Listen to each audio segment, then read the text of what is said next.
How to buy a house with no money down and bad credit. If you've come across this video, I'm thinking you'd like to purchase a home, but you're in a predicament, you have no money down and bad credit. So I'm going to provide you with some guidelines on how to buy a home with no money down and bad credit. If the content of this video is of interest to you and you'd like to learn more about buying, selling, and investing in real estate, please subscribe to my channel. And if you'd like to get a hold of me, you can reach me by clicking on this card above for my contact information.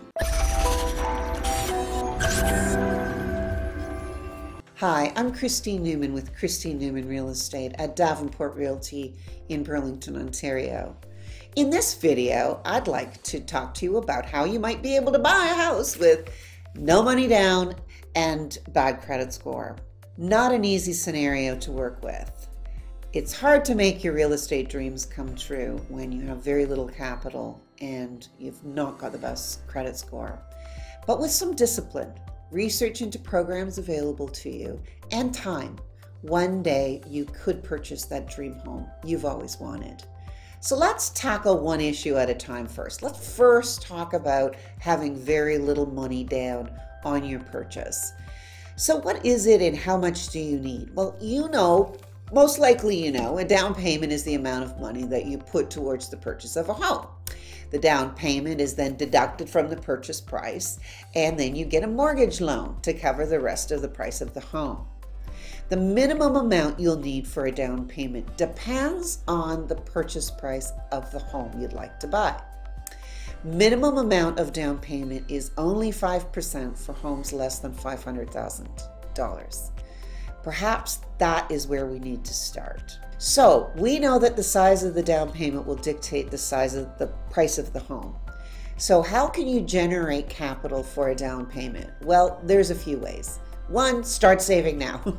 Start paying yourself. Put 20% of your income away as savings. This really does add up over time. So plan to save. Number two, find out if there's RSP matching programs where you might be working.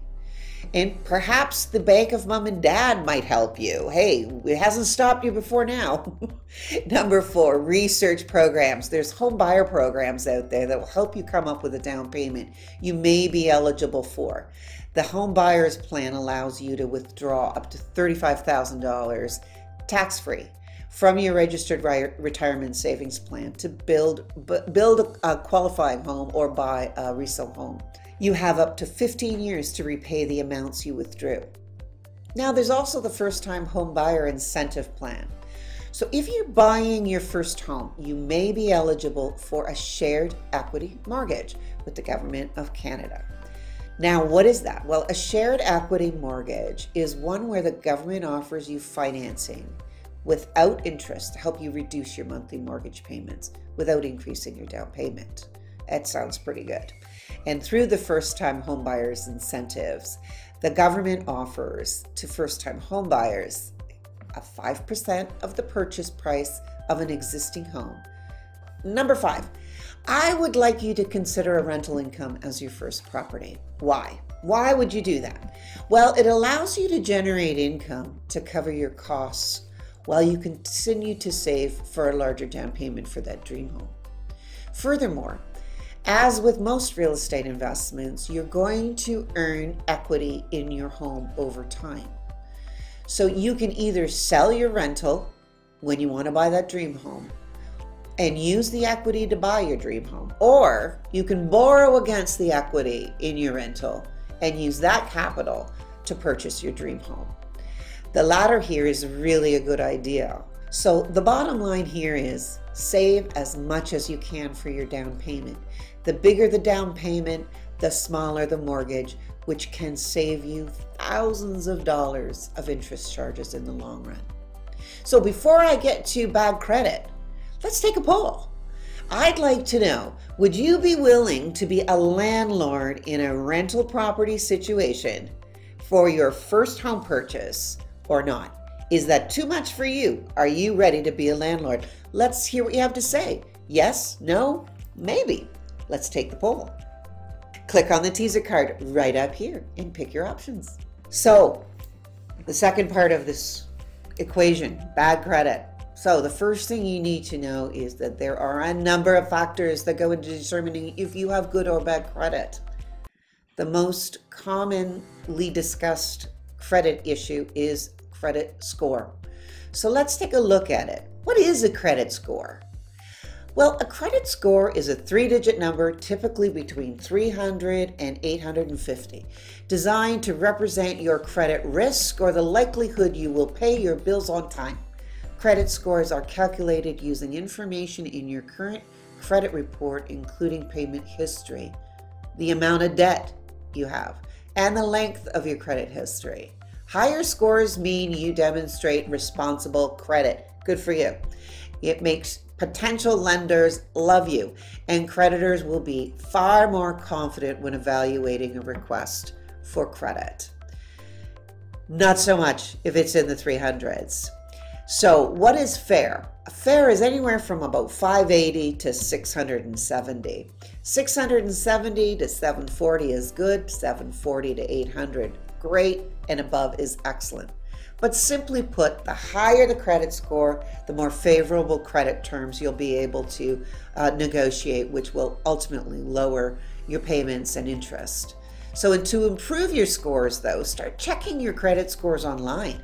When you get your scores, you'll also get information about which factors are affecting your particular score.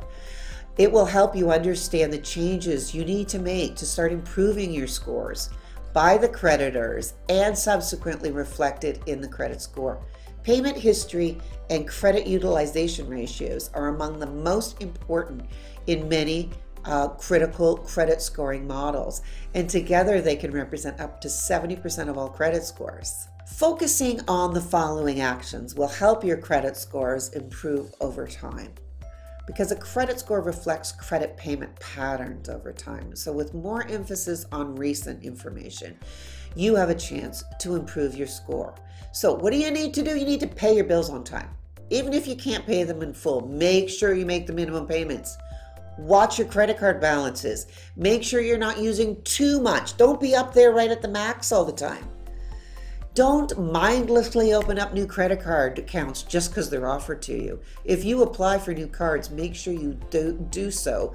And don't do it so frequently. This behavior may look irresponsible to creditors. Alert banks and credit card companies when you move. You do not want your bills going to your old address and you're not paying them at the new. I've had that happen to me, okay? So I'm going to warn you about that. Also, make sure you check your accounts online. There's no reason to wait for the bills to come in the mail. You should make sure payments are clearing and cards are being kept current, okay?